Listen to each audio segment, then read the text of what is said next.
In this video, we are going to see about life cycle events and hooks in detail.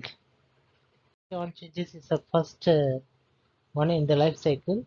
So it will respond when Angular sets resets data inputs. So it will be called before ng on init, and data bound input properties will be changed and set to these ng on changes. Ng on init. It is used to initialize the directives and components of the Angular, and it will be called after the ng on changes.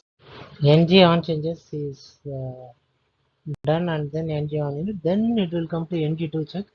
ng2 check will detect and act upon the changes that have happened. After content length is for responding to the external content into the components field.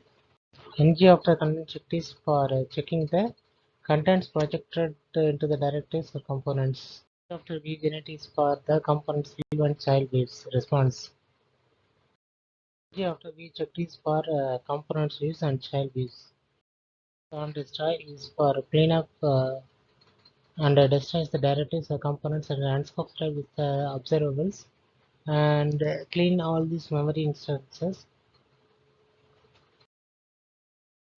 Thanks team, thanks for the support.